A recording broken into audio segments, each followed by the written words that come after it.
Have you ever been physically present in a room but psychologically absent? You are sitting at the table, people are talking, you are smiling too, you nod from time to time, and from the outside you may look perfectly fine, you may look calm, you may look agreeable, you may look like you belong there, but inside something else is happening. You are not saying what you want to say, you are not showing that something bothers you, you are not expressing that you think differently, you are hiding that you feel hurt, you are not asking for what you need, and after you leave that place, one thought comes to your mind: was I really there? Today we are going to talk about why this happens, because sometimes what we experience in social situations is not just shyness. Sometimes a person withdraws their own presence in order not to be rejected. In a psychological sense, we can call this a kind of social death. Now, social death is actually a heavier concept.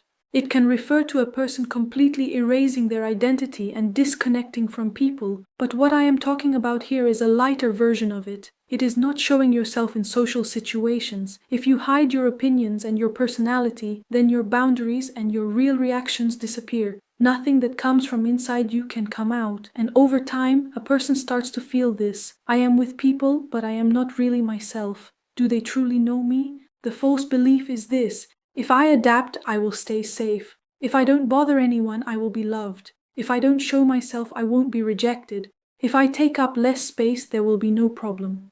But here is a very important truth. Constantly erasing yourself does not really make you feel safe. It may only make you feel invisible. In other words, while trying to fit into the room, you may slowly forget yourself. Your brain may not be sabotaging you, it may be trying to protect you. Because for the human brain, social acceptance is a very powerful need. Being excluded, being criticized, being mocked, or being misunderstood can be perceived by the older systems of the brain as a serious threat, especially if, in the past, your emotions were minimized, your opinions were not taken seriously, your needs were treated like a burden, or you were made to feel too much when you were being yourself. Your brain may have learned this.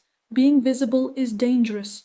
Speaking up is risky. If I am myself, the connection may break. In many Western cultures, children are often encouraged to speak and exist as individuals. But in many Eastern cultures, the child may be seen more as a part of the family, not always as a separate individual. They may be taught to hide their personality and adapt to the group. In Western cultures, children may be more encouraged to defend their rights and speak up for themselves. But beyond cultural influences, your own family structure also matters. If your family constantly told you, don't show yourself, don't speak, or if they mocked you whenever you tried to speak, then speaking may start to feel dangerous for you.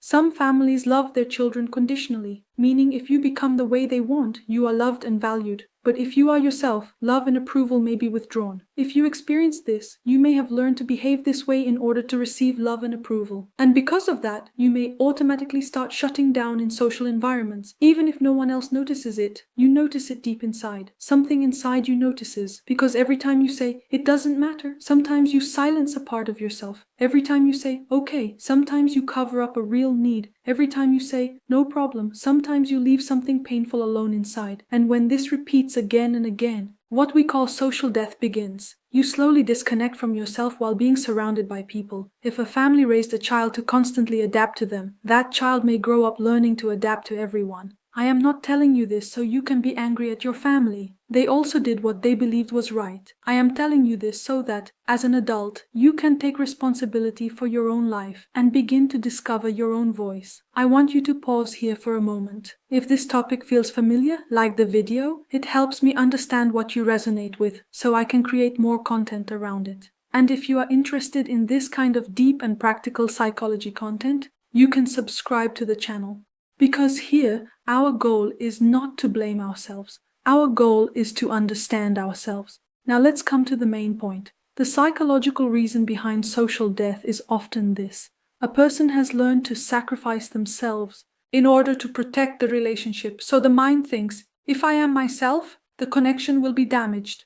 If I stay silent, the relationship will continue. If I adapt, I will be accepted.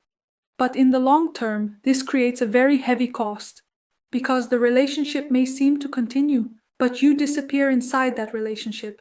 You meet people, but you do not feel close. You talk, but you do not feel understood. You laugh, but deep inside, you feel alone. Because real connection is not created just by being in the same room. Real connection is created when you can safely show a part of yourself.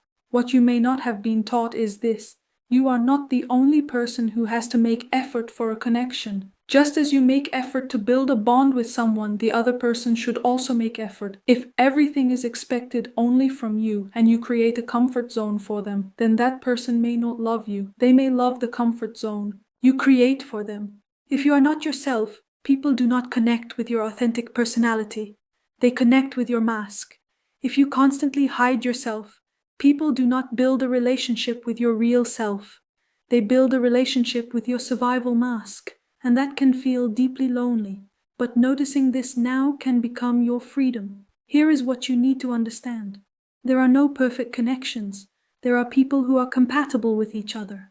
If you do not show your real wishes and needs, you will never know whether those people are truly compatible with you. I want to share a quote I once saw online. Keep dancing in the room. The ones who stay are the people you need. In other words, if we are not ourselves, we may never find the people we truly need.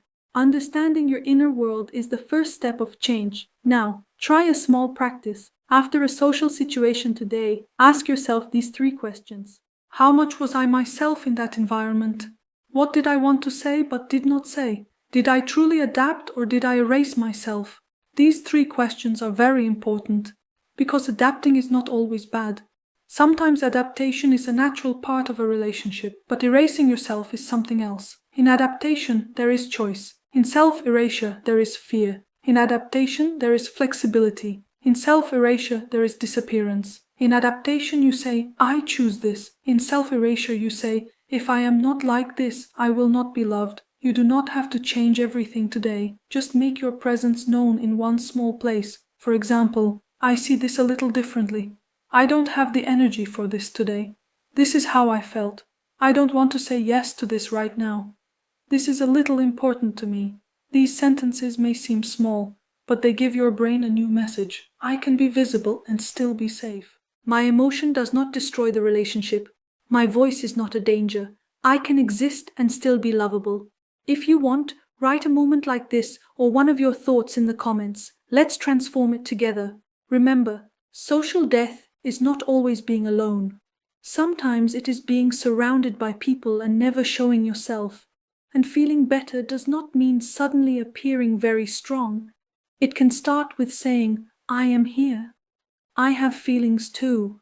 I have boundaries. I have a voice too. Hiding yourself may have protected you at one point, but you no longer have to erase yourself in every environment, because you do not exist only to be accepted. You also exist to build connection with your real self. Tomorrow, we will talk about the possible reasons behind this. Subscribe so you don't miss it.